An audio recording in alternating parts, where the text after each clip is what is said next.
The decline of trust in fiat institutions and the rise of sound money. 1.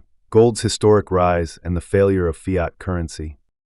Recent surges in gold prices, now exceeding $3,100 per ounce, underscore a growing lack of confidence in fiat currencies and centralized monetary institutions. The Federal Reserve's continuous expansion of money supply, compounded by ballooning deficits, has destabilized the U.S. dollar. These developments echo earlier warnings from Austrian economists and confirm long-standing predictions of monetary collapse since the abandonment of the gold standard in 1971. Footnote: this section examines gold's rising valuation as a market signal of widespread distrust in fiat currency and unsound monetary policy. 2. Deficit spending and the illusion of monetary stability. The true threat to economic integrity lies in unchecked deficit spending, both foreign and domestic. Despite superficial efforts to curb expenditures, systemic pressures, from military-industrial interests to welfare expansion, continue to accelerate debt accumulation. While calls for fiscal restraint persist, bipartisan addiction to spending ensures the perpetuation of inflationary policy, further decoupling the dollar from tangible value. Footnote: this section addresses the structural inability of the U.S. political system to reverse its reliance on debt-financed governance. 3. Geopolitical tensions and non-interventionist foreign policy.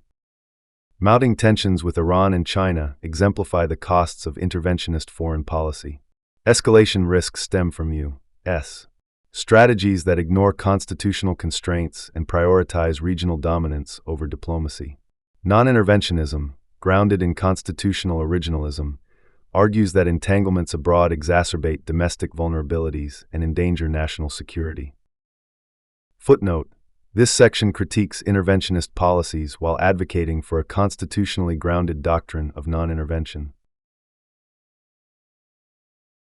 4. Tariffs and the fallacy of economic central planning.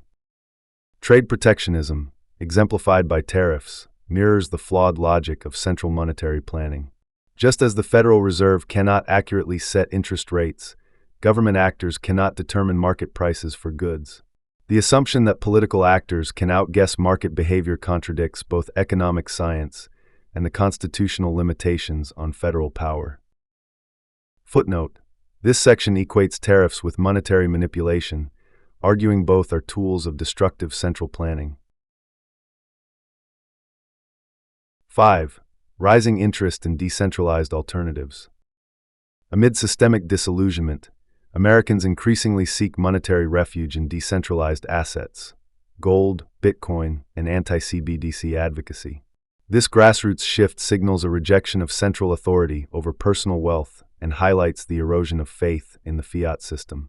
The implications are profound, a silent but growing rebellion against inflationary theft and coerced digital currency. Footnote: this section describes the populist migration toward decentralized monetary tools as a reaction to fiat instability. 6. The Doge experiment and symbolic government downsizing. The Doge initiative, though temporary and constitutionally limited, symbolizes a public yearning for lean governance. Yet the bureaucratic inability to even pass a basic budget underscores the superficiality of reform efforts. While well-intentioned, Doge's impact is constrained by entrenched institutional resistance and the political class's dependency on expansive fiscal control. Footnote: this section assesses the Doge initiative as a symbolic but ultimately constrained attempt to reduce federal overreach. 7. Transparency, Fort Knox, and the Federal Reserve's obstruction. Despite bipartisan calls to audit Fort Knox and the Federal Reserve, transparency remains elusive. Gold holdings are obscured by leasing practices and collateralization, while the Federal Reserve operates beyond meaningful congressional oversight. Historical commissions and legislative efforts to audit the Fed have been consistently thwarted, reinforcing perceptions of institutional concealment. Footnote: this section outlines systemic efforts to block public audits of national gold reserves and the Federal Reserve's activities. 8. the Federal Reserve as the hydra of inflation. The Fed's unchecked power enables systemic inflation, rewarding elite financial actors while eroding working-class purchasing power.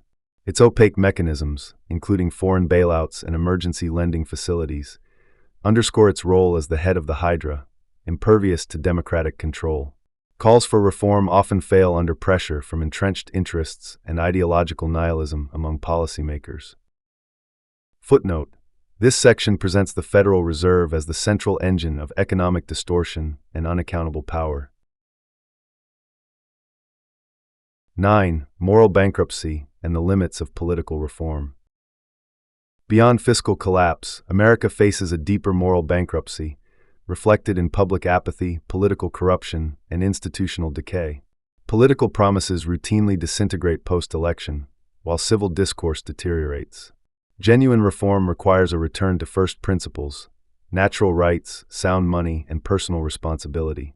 Without this, collapse is not merely likely, it is inevitable. Footnote: this section argues that constitutional and moral renewal is the only sustainable remedy to national decline. 10. Conclusion: sound money and the rebirth of liberty. Restoring sound money and limiting government are not merely economic preferences, they are constitutional imperatives. As gold rises and public trust erodes, America stands at a crossroads. The choice is binary: embrace voluntary exchange, transparency, and individual liberty, or descend further into debt, centralization, and societal decay. Footnote: this section concludes that the crisis is not only fiscal but civilizational, requiring principled engagement and constitutional revival.